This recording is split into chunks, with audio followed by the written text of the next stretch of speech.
وَلَقَدْ يَسَّرْنَا الْقُرْآنَ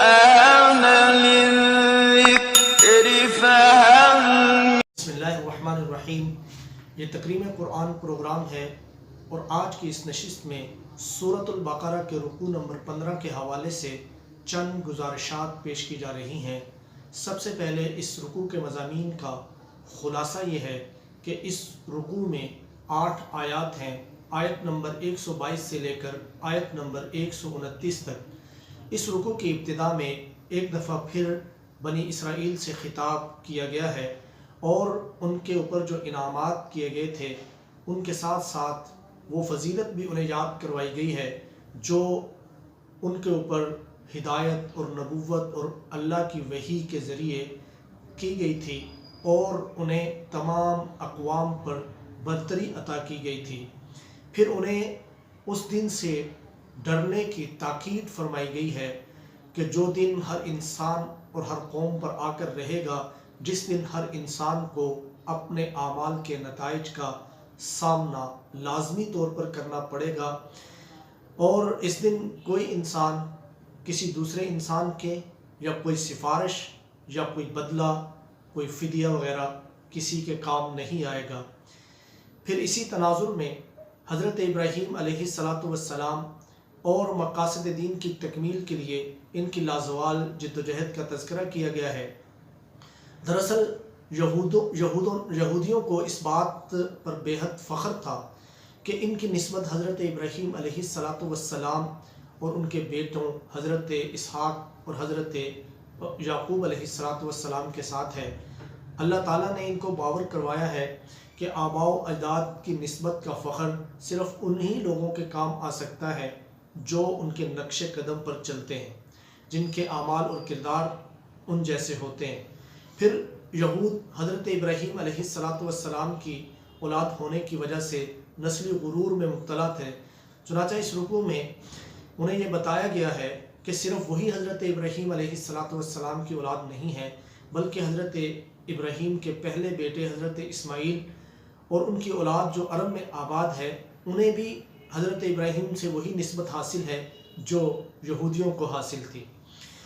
تو پھر اس رکوع کے آخر میں حضور اکرم صلی اللہ علیہ وسلم کی نبوت اور امت مسلمہ یعنی صالح اور بہترین قوم اور امت کی تعمیر و تشکیل کے حوالے سے آپ صلی اللہ علیہ وسلم کی نبوی جد و جہد کی صداقت پر حضرت ابراہیم علیہ السلام کے اعمال و کردار اور دعاؤں سے استشہاد کیا گیا ہے، یعنی بطور دلیل حضرت ابراہیم علیہ السلام کے واقعے کو پیش کیا گیا ہے۔ اور اس میں بتایا گیا ہے کہ حضور اکرم صلی اللہ علیہ وسلم اللہ کے وہی پیغمبر ہیں جن کے آنے کی دعائیں حضرت ابراہیم علیہ السلام نے اور ان کے بیٹے حضرت اسماعیل علیہ السلام نے اس وقت مانگی تھیں جب وہ کعبۃ اللہ کی تعمیر کر رہے تھے، اور انہی دعاؤں میں اس امت مسلمہ کے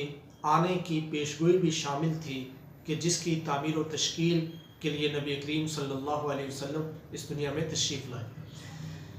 اب اس رکوع کی جو سب سے پہلی آیت ہے، ہم پہلے اس کا مضمون بیان کریں گے، پھر اس کا مفہوم بیان کریں گے۔ تو اس آیت کا یعنی آیت نمبر 122 کا مضمون یہ ہے کہ پچھلے 10 رکوع میں اللہ تعالیٰ نے بنی اسرائیل کی ایک اعتقادی، فکری اور نفسیاتی حالت کو بیان کیا تھا جو اللہ کے نازل کردہ دین کی پاسداری، مقاصد دین کی تکمیل کی جد و جہد اور ان کے اوپر جو اللہ تعالیٰ کی نعمتیں تھیں، نبوت، ہدایت اور وحی کی صورت میں، ان کے حوالے سے، ان کی حفاظت کے حوالے سے، ان پر عمل کرنے کے حوالے سے جو ان کی نفسیاتی، اعتقادی، اسی طرح سماجی حالت تھی، عملی حالت تھی، اس کا بیان پچھلے 10 رکوع میں تھا۔ اب اس آیت سے انہیں ایک دفعہ پھر خطاب کیا گیا ہے تاکہ وہ قرآن پاک میں بیان کردہ جو تاریخ ہے ان کی، اس کے آئینے میں اپنے جو بدنما چہرے پہ داغ ہیں ان کو دیکھ سکیں اور پھر اللہ تعالیٰ کی اب نازل کردہ جو ہدایات ہیں ان کی روشنی میں اپنے اعمال و کردار کو ٹھیک کر سکیں۔ تو اس آیت میں فرمایا ہے کہ یا بنی اسرائیل اذکروا نعمتی التی انعمت علیکم وَأَنِّي فَضَّلْتُكُمْ عَلَى الْعَالَمِينَ کہ اے بنی اسرائیل پچھلی آیات کی روشنی میں دیکھو اور میری نعمتوں کو یاد کرو کہ جن سے میں نے تمہیں سرفراز کیا تھا، اور دین کے مقاصد کی تکمیل کی جد و جہد میں ایک قائدانہ لیڈرانہ کردار تمہیں عطا کر کے تمام اقوام عالم پر تمہیں فضیلت بخشی تھی، اس بات کو یاد کرو۔ پھر اگلی آیت جو ہے وہ آیت نمبر 123 ہے، تو اس کا جو مضمون ہے وہ یہ ہے کہ اس آیت میں اللہ تعالیٰ نے بنی اسرائیل کو ان کے برے اعمال کے برے انجام سے خبردار کیا ہے، یعنی انہیں بتایا ہے کہ سچے ایمان اور مقاصد دین کی تکمیل کی عملی جد و جہد سے جو محرومی ہے اس کے بدترین نتائج کیا ہو سکتے ہیں، اور یہ بدترین جو نتائج ہیں وہ اس کائنات میں جاری قانون مکافات اور مجازات کا لازمی اور اٹل حصہ ہے۔ یعنی جب کوئی فرد یا قوم انسانیت اور سماج کی تعمیر و ارتقاء کے جو اللہ کے نازل کردہ مقاصد ہیں ان سے مسلسل غفلت برتتی ہے اور کسی بھی قسم کی تنبیہ اور سرزنش جو ہے اس پر وہ کان نہیں دھرتی، تو بالآخر اس غفلت کے نتائج کے ظہور کا ایک دن جو مقرر ہے وہ ضرور آتا ہے۔ جب وہ دن آ جاتا ہے تب بچاؤ کی کوئی بھی تدبیر کارگر نہیں ہوتی، تب نہ تو آباء و اجداد کے عالی قدر کارناموں پر فخر کرنا اور قومی عظمت کے گزشتہ ایام کی یادیں منانا کسی کام آتا ہے، نہ پیشواؤں کا نام لے کر بخشش کی کوئی صورت نکل سکتی ہے، نہ بدعمالیوں کا فدیہ دے کر ان کے نتائج سے بچا جا سکتا ہے، نہ کسی کا زور نہ سفارش چلتی ہے، نہ ہی ایسا ہو سکتا ہے کہ مجرموں کو کہیں اور سے مدد مل سکے، کیونکہ اللہ تعالیٰ کی طاقت کے علاوہ اس دن کوئی طاقت نہیں ہوتی۔ چنانچہ اس آیت کا مفہوم یہ ہے کہ وَاتَّقُوا يَوْمًا لَا تَجْزِي نَفْسٌ عَن نَفْسٍ شَيْئًا وَلَا يُقْبَلُ مِنْهَا عَدْلٌ وَلَا تَنْفَعُهَا شَفَاعَةٌ وَلَا هُمْ يُنصَرُونَ کہ اے بنی اسرائیل ڈرو اس دن سے جس دن کوئی انسان اللہ کی مرضی کے بغیر کسی بھی طرح کسی دوسرے انسان کے کام نہیں آ سکے گا۔ اس لیے اگر دل سچے ایمان سے اور دامن مقاصد دین کی تکمیل کی عملی جد و جہد سے محروم ہے تو محض آباء و اجداد کے ناموں اور کارناموں پر فخر کرنا دنیا میں برے انجام سے اور آخرت میں بخشش کا ذریعہ نہیں بن سکتا، دنیا میں برے انجام سے حفاظت نہیں کر سکتا، نہ ہی اس سماجی قومی اور انسانی تعمیر و ارتقاء کی نبوی جد و جہد سے غفلت کے عوض کوئی بدلہ قبول کیا جائے گا کہ فدیہ وغیرہ دے کر اس غفلت کے نتائج سے بچا جا سکے، نہ ہی مقاصد دین کی تکمیل کی نبوی جد و جہد کا انکار کرنے والوں کے حق میں کسی قسم کی کوئی سفارش کام آئے گی، اور نہ ہی اس طرح کے قومی اور سماجی جرائم میں مبتلا لوگوں کو کہیں سے کوئی مدد مل سکے گی۔ اب اگلی آیت جو ہے وہ آیت نمبر 124 ہے۔ اس آیت کا مضمون کیا ہے اسے دیکھتے ہیں کہ اس آیت میں اللہ تعالیٰ نے یہود و نصارہ اور مشرکین عرب کے ان دعووں کی تردید فرمائی ہے جو حضرت ابراہیم علیہ السلام کے وارث ہونے کے حوالے سے یہ سب کر رہے تھے۔ یہود کہتے تھے کہ ہم ابراہیم علیہ السلام کی اولاد اور احفاد یعنی پوتے ہیں، بنی اسرائیل اور انبیاء بنی اسرائیل کے وارث ہیں، اس لیے حضرت ابراہیم کی جانشینی اور مذہبی پیشوائی اور امامت کے صحیح حقدار ہم ہیں، یعنی یہاں مذہبی پیشوائی اور امامت کی لڑائی تھی۔ مشرکین عرب کہتے تھے کہ چونکہ ہم اولاد ابراہیم ہونے کے ساتھ ساتھ ان کے بنائے ہوئے کعبۃ اللہ کے متولی اور نگہبان بھی ہیں، اس لیے ابراہیم علیہ السلام کے اصل وارث ہم ہیں اور مذہبی پیشوائی ہمارا حق ہے۔ نصارہ کے لیے بھی حضرت ابراہیم کی شخصیت، ان کی پیشوائی اور امامت ایک مسلمہ چیز تھی۔ اس آیت میں بتلایا گیا ہے کہ اللہ تعالیٰ نے ابراہیم علیہ السلام کو پیشوائی اور امامت کا عظیم منصب کیوں عطا کیا تھا اور اس کے اصل وارث کون ہو سکتے ہیں۔ اللہ تعالیٰ کی جانب سے حضرت ابراہیم علیہ السلام پر دو چیزوں کے بارے میں جامع کلمات نازل کیے گئے تھے۔ نمبر 1، خیر اور نیکی کی بنیاد پر انسانیت کی تعمیر و ارتقاء کے عظیم و شان مقاصد یہ نازل کیے گئے تھے۔ نمبر 2، ان مقاصد کی تکمیل کے مناہج اور رستے اور طریقے نازل کیے گئے تھے۔ جب حضرت ابراہیم علیہ السلام نے اپنی انتھک محنت، جد و جہد اور لازوال قربانیوں کے ذریعے ان مقاصد کو پورے طور پر کامیابی کے ساتھ مکمل کر لیا اور زمین پر اس کے عملی نتائج اور اثرات ظاہر ہونے لگے، تب اللہ تعالیٰ نے انہیں مقاصد دین کی تکمیل کی اس عالی قدر جد و جہد کے صلہ کے طور پر امامت کبریٰ عطا فرمائی تھی۔ یعنی امامت کبریٰ ان کی جد و جہد کا نتیجہ تھی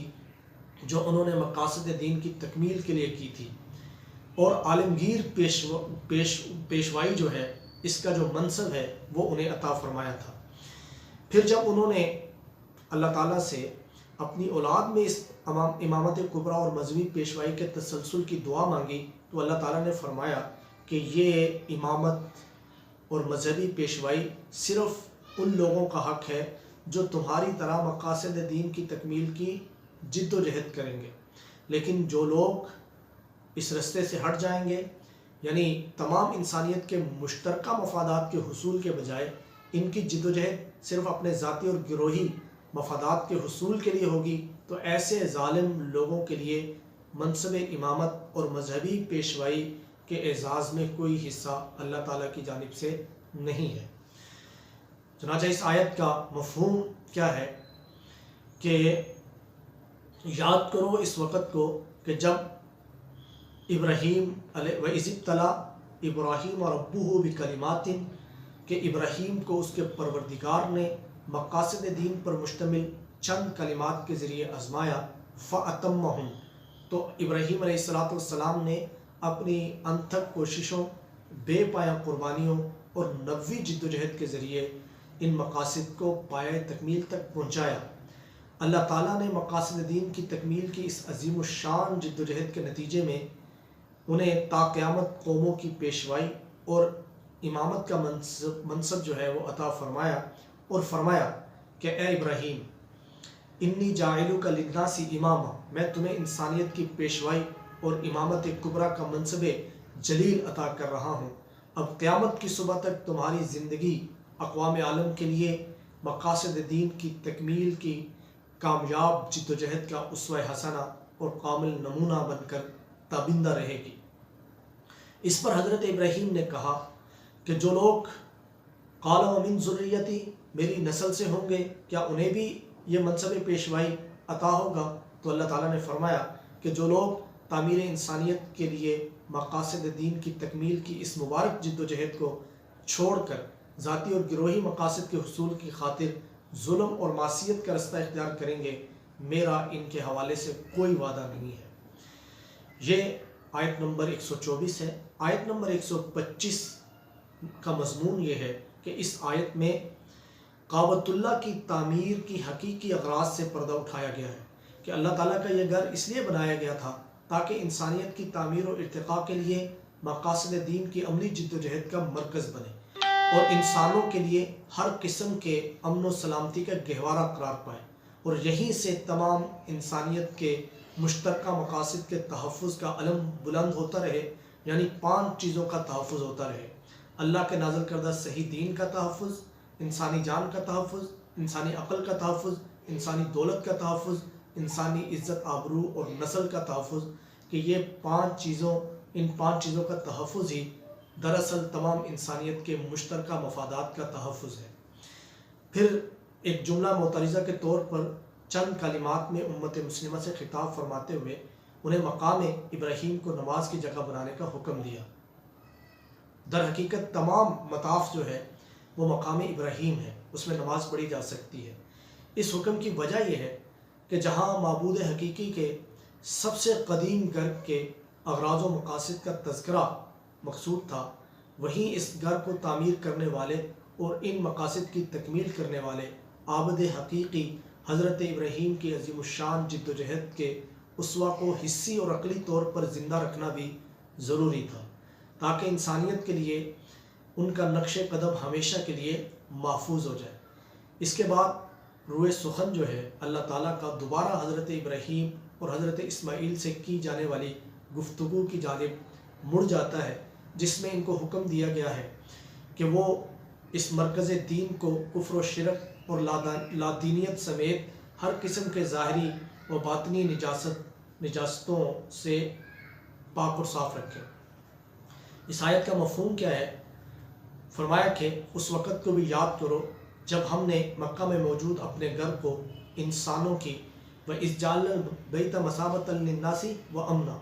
یعنی ہم نے مکہ میں موجود اپنے گھر کو انسانوں کی ہمہ جہت تعمیر و ارتقاء کے لیے مقاصد دین کی عملی جد و جہد کا مرکز اور امن و سلامتی کا گہوارہ بنایا تھا۔ اس بات کو ہمیشہ یاد رکھنے کے لیے ضروری ہے کہ کعبہ کے معمار ابراہیم کے مقام کو نماز قائم کرنے کی جگہ بناؤ، اور یاد رکھو کہ تعمیر کعبہ کے بعد ہم نے ابراہیم اور اسماعیل کو حکم دیا تھا کہ طواف کرنے والوں کے لیے اور عبادت کرنے والوں کے لیے اور رکوع اور سجود کرنے والوں کے لیے میرے اس گھر کو ہر قسم کی ظاہری و باطنی کثافتوں اور نجاستوں سے بہت زیادہ پاک اور صاف رکھو۔ پھر اگلی آیت نمبر 126 ہے۔ اس آیت کا مضمون کیا ہے؟ اس آیت میں حضرت ابراہیم علیہ السلام کی وہ دعا مذکور ہے کہ جس کا نتیجہ پچھلی آیت میں بیان کیا گیا ہے، یعنی کعبۃ اللہ کی جو تعمیر ہے وہ اور اس کو پرامن، اس کا جو امن کی جگہ، اس کو جو امن کا گہوارہ بنانا ہے، وہ حضرت ابراہیم کی اس دعا کی وجہ سے تھا کہ حضرت ابراہیم نے اللہ تعالیٰ سے کعبۃ اللہ کے گرد ایک ایسا شہر بسانے کی دعا مانگی تھی جو تمام دنیا کے لیے امن و سلامتی کا گہوارہ بن جائے، اور یہ بھی درخواست کی تھی کہ جو لوگ اس شہر کے رہنے والے اور ایمان والے ہوں ان کو شہر کے امن و سلامتی کے نتائج اور ثمرات سے بھرپور فائدہ اٹھانا نصیب فرما۔ اس پر ارشاد باری ہوا کہ دنیا میں قیام امن، تمام انسانوں کے مشترکہ مفادات کے تحفظ اور تعمیر انسانیت کے عظیم مقاصد کی جد و جہد کے اس عظیم مرکز کے قیام کے نتائج اور ثمرات تمام انسانیت پر ہوں گے، مسلم اور غیر مسلم کی تخصیص نہیں ہوگی۔ دنیا ہمیشہ اس سے انسانیت نوازی کا سبق سیکھتی رہے گی، لیکن اس جد و جہد کا انکار کرنے والے ان ثمرات سے محدود مدت کے لیے یعنی دنیاوی طور پر فائدہ اٹھا سکیں گے، انجام کار انہیں دوزخ کا عذاب کا سامنا کرنا پڑے گا۔ یعنی یہاں سے جو امن نکلے گا، جو امن کے طریقے فراہم ہوں گے، پوری دنیا ان سے فائدہ اٹھائے گی، لیکن مسلمان کو دنیا میں بھی فائدہ ہے اور آخرت میں بھی، لیکن کافروں کے لیے صرف دنیا میں فائدہ ہے۔ اس آیت کا مفہوم کیا ہے؟ وَإِذْ قَالَ إِبْرَاهِيمُ رَبِّ اجْعَلْ هَٰذَا بَلَدًا آمِنًا، کہ فرمایا کہ یاد کرو اس وقت کو جب اس سے پہلے حضرت ابراہیم نے کہا کہ اے میرے رب اپنے گھر کے ارد گرد اس جگہ ایک امن والا شہر بسا دے، اور اہلیان شہر میں سے جو لوگ اللہ اور قیامت کے دن پر ایمان رکھتے ہیں انہیں اس امن و سلامتی کے نتائج اور ثمرات سے بطور رزق مستفید ہونے کی توفیق عطا فرما۔ اللہ تعالیٰ نے دعائے ابراہیمی کو قبول فرماتے ہوئے فرمایا کہ اس شہر کے امن و سلامتی کے عالمگیر نتائج و ثمرات اگرچہ سب انسانوں کے لیے یکساں ہیں، مگر میں انکار کرنے والوں کو صرف دنیا کی زندگی کی حد تک ان نتائج سے فائدہ اٹھانے کا موقع دوں گا، پھر انہیں جہنم کا عذاب سہنے پر مجبور کروں گا، اور یہ جہنم بہت ہی برا ٹھکانہ ہے۔ پھر آیت نمبر 127 میں فرمایا کہ اس سے پہلے کے منظر کو دیکھو، اس سے بھی پہلے کا جو منظر تھا اس دعا سے، وہ کیا تھا کہ وَإِذْ يَرْفَعُ إِبْرَاهِيمُ الْقَوَاعِدَ مِنَ الْبَيْتِ وَإِسْمَاعِيلُ، دیکھو کہ جب ابراہیم، یعنی اس آیت کا مفہوم یہ ہے کہ بیت اللہ کی بنیادیں جب حضرت ابراہیم اٹھا رہے تھے اور اسماعیل علیہ السلام بھی اس کے ساتھ شریک تھے، اس دوران ان دونوں کے لبوں سے ایک دعا جاری تھی کہ اے ہمارے پروردگار، ربنا تقبل منا، انسانیت کی تعمیر اور مقاصد دین کی تکمیل کے اس عالمی مرکز کی تشکیل کے لیے ہماری جد و جہد کو شرف قبولیت سے نواز دے، بلا شبہ تو ہی سننے والا اور جاننے والا ہے۔ پھر اگلی آیت میں اسی دعا کا تسلسل جاری ہے، فرمایا کہ ربنا وجعلنا مسلمین لک ومن ذریتنا امۃ مسلمۃ لک۔ اس آیت میں اللہ تعالیٰ سے اپنے لیے اور ایک اپنی نسل میں ایک امت مسلمہ کے قیام کے لیے دعا مانگی جا رہی ہے، جس کا مفہوم یہ ہے کہ اے ہمارے پروردگار، محض اپنی توفیق سے ہمیں اپنا سچا اطاعت گزار بنا اور ہماری نسل میں سے ایک ایسی امت تشکیل فرما جو حقیقت میں تیری تابع فرمان ہو، ہمیں اپنی عبادت کے صحیح طریقے عنایت فرما اور مقاصد دین کی تکمیل کی جد و جہد میں ہونے والی کوتاہیوں سے درگزر فرما، انک انت التواب الرحیم، کیونکہ تو ہی درگزر کرنے والا اور رحم کرنے والا ہے۔ پھر اگلی آیت نمبر 129 ہے جو اس رکوع کی آخری آیت ہے، اس میں بھی اس اسی دعا کا تسلسل ہے، اور اس میں نبی کریم صلی اللہ علیہ وسلم اور ان کی جد و جہد کے لیے، ان کی جد و جہد کے طریقوں کے لیے دعا مانگی گئی ہے، اور دعا میں دعائیہ شکل میں وہ طریقے بیان فرمائے گئے ہیں۔ فرمایا کہ ربنا وبعث فیہم رسولا منہم یتلو علیہم آیاتک ویعلمہم الکتاب والحکمت ویزکیہم انک انت العزیز الحکیم، کہ اے ہمارے پروردگار، امت مسلمہ کی تشکیل کے عظیم مقصد کو پورا کرنے کے لیے ان میں ہماری ہی نسل سے ایک ایسے رسول کو مبعوث فرما جو صالح اور بہترین امت کی تعمیر اور تشکیل کے لیے یہ طریقہ اختیار کرے کہ ان کے سامنے تیری آیات کی تلاوت کرے، تاکہ ان میں موجود کائناتی حقائق میں غور کر کے وہ لوگ مسلمان ہو جائیں، پھر انہیں کتاب الہی کی تعلیم دے، وَيُعَلِّمُهُمُ الْكِتَابَ، تاکہ وہ دین کے مقاصد کو سمجھ کر ان کی روشنی میں اپنی زندگی کے مقاصد کو متعین کر سکے، اور پھر وہ ان مقاصد دین کی تکمیل کی جد و جہد کے اپنے کامیاب اسوہ حسنہ یعنی حکمت کی انہیں تعلیم دے، وَيُعَلِّمُهُمُ الْكِتَابَ وَالْحِکْمَةَ، اور ان میں مقاصد دین کی تکمیل کی مطلوبہ جو صلاحیتیں ہیں ان کو پیدا کرنے کے لیے ان کو عملی تربیت کے میدان سے گزارے، یعنی ان کا وَيُزَكِّيهِمْ تزکیہ کرے، اور بد عملی کی جو کوتاہیاں ہیں ان سے ان کو پاک کر دے۔ بلا شبہ انک انت العزیز الحکیم، تیری ہی ذات غالب اور حکمت والی ہے۔ تو یہ رکوع سورۃ البقرہ کا رکوع نمبر 15 ہے، جس میں بنی اسرائیل سے ایک دفعہ پھر خطاب ہے، اور حضرت ابراہیم علیہ السلام، حضرت اسماعیل علیہ السلام کا تذکرہ ہے، کعبۃ اللہ کے تعمیر کے ابراز و مقاصد کا تذکرہ ہے، اور حضرت ابراہیم کی دعائیں ہیں نبی کریم صلی اللہ علیہ وسلم کے لیے اور امت مسلمہ کی تشکیل کے اس عظیم الشان مقصد کے لیے، جسے لے کر نبی کریم صلی اللہ علیہ وسلم دنیا میں تشریف لائے۔